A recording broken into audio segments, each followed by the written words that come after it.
Hello children, how are you? I hope you are fit and fine at your home and you are doing your study very well. Now, we already started chapter 18 and today we will cover two topics, causes of ocean currents and effect of ocean currents. So without further ado, let's get started. Children, let's continue chapter 18, water in the ocean. This is the animation clip which showing warm current and cold current. That orange color is showing warm current and blue current is showing cold current. We have 5 oceans and these cold currents are always moving from one direction to another direction, as it's given in your book also. Currents move both on the surface and the subsurface of the ocean, and currents are caused by the changes of temperature. Currents continuously follow one direction only. Like tide and waves, they move alternative high and low and ups and down, but the currents move on the one fixed direction. The direction and movement is fixed of the currents. They are deflected to the right in the northern hemisphere and the left to the southern hemisphere. The shape and direction, land masses also change in the directions of the current. Ocean currents exert influence on the climate of the coastal region. Warm currents raise temperature, while other hand cold currents lower temperature. For example, cold current of Oshio makes winter longer and more severe in the northern Japan, while warm current of Kuroshio warm climate in the southern Japan. This is the things which showing in the animation. So in the last video children, we already learned about ocean current, tides and waves. Now in this video we will continue what is the reason about ocean currents ki kaise bante hai ocean current. Okay, there are so many factors like prevailing winds blow in one direction, they cause an ocean water to flow in the same direction and thus the produced current means the winds is responsible factor. Winds, climate, temperature, surface of the ocean, wind pressure, all these factors are causes to create the ocean current. Second, ocean current are also caused by the different temperature is also responsible. Second factor is temperature of the equatorial region, the warm water of the equatorial and polar region में क्या cold current होएगी क्योंकि वो ठंडी धाराएं लेके आएगा, और इक्वेटोरियल के पास सन डायरेक्ट आता है तो इक्वेटोरियल के पास आसपास कैसी रहेगी warm current. The third factor is the salinity of the ocean water not only affects its density but also its temperature. A saline water, ocean का जो खारा पानी रहता है वो salinity is also third cause या third factor to create the ocean current. Density उसकी heavy हो जाती है उसकी वजह से, नमक की वजह से, और टेम्परेचर में भी डिफरेंट आता है अगर पानी में नमक रहता है तो, है ना. Some local currents are caused by unequal evaporation in the two neighboring sea. और local currents जो छोटी छोटी waves होती हैं, छोटी छोटी tides होती हैं, वो भी responsible है इसके लिए आसपास ओशन को करंट क्रिएट करने में. The rotation of the earth bring about the change in the direction of the ocean current. And the fifth factor is rotation of the earth, क्योंकि सी तो मूव करता ही है, इसके अलावा हमारी अर्थ भी रोटेट होती रहती है, तो वो रोटेशन भी एक मेजर फैक्टर है ओशियन करंट क्रिएट होने का. Okay, effects of the ocean current. Okay, ठीक देख लिया हमने कि किस वजह से ये ओशन करंट बनते रहते हैं, मूवमेंट होता रहता है, ओशियन कभी भी शांत नहीं रहता है, टाइड्स बनती है, वेव्स बनते हैं और करंट्स भी बनते हैं जिसमें वार्म और कोल्ड करंट आता है. डेप्थ ओशियन के इनसाइड भी रहता है, सरफेस पे भी रहती है ना.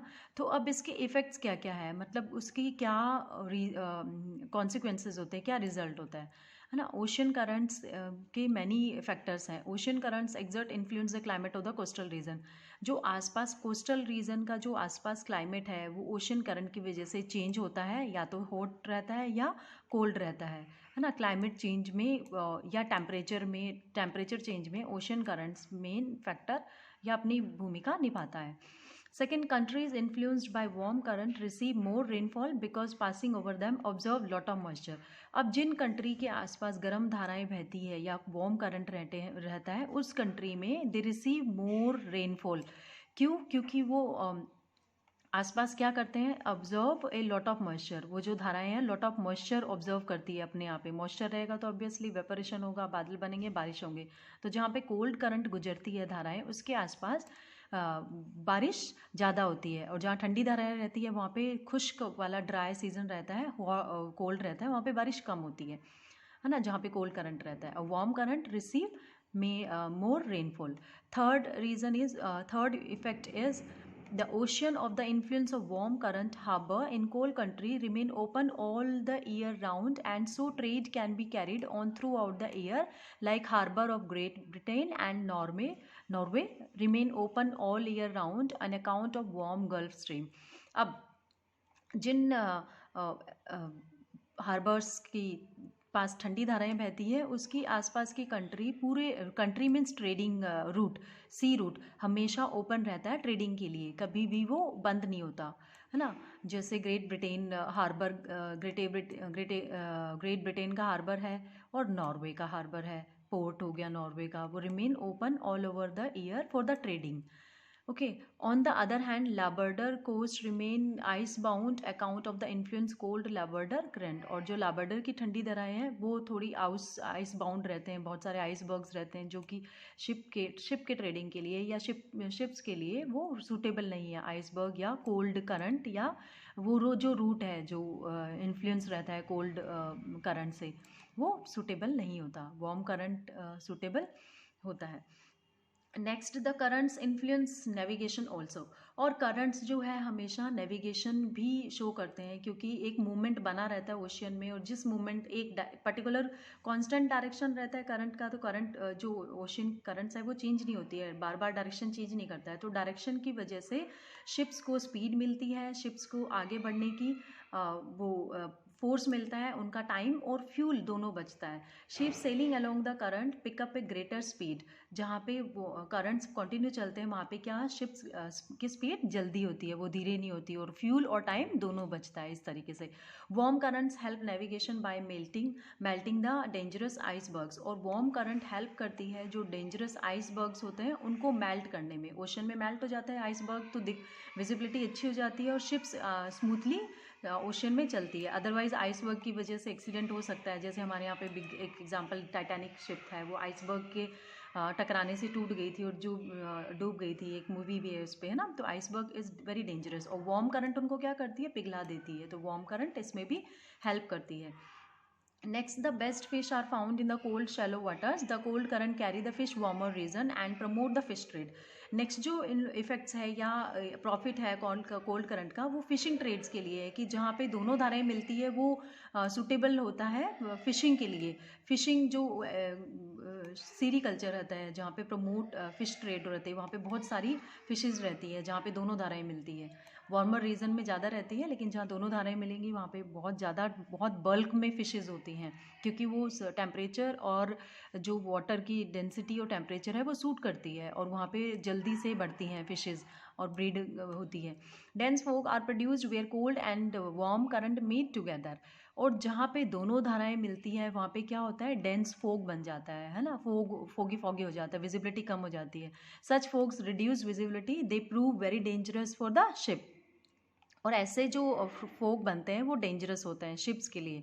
कोई दिखती नहीं है, विजिबिलिटी नहीं होती तो एक्सीडेंट होने का खतरा रहता है ना. जैसे अब बुक में है अपने लाबरडर जो है उसके आसपास वाला एरिया है वो फॉगी रहता है. Okay, so dense fog are very dangerous for the ships.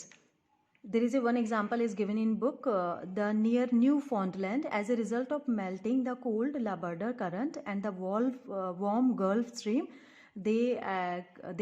on that place they create lot of fog. So fog and density of the fog is very dangerous to the ships. So ये तो हो गए effects. अब क्या effects हैं हम थोड़े sum up कर लें. फिशिंग ट्रेडिंग को प्रमोट करते हैं कोल्ड करंट को, करंट्स.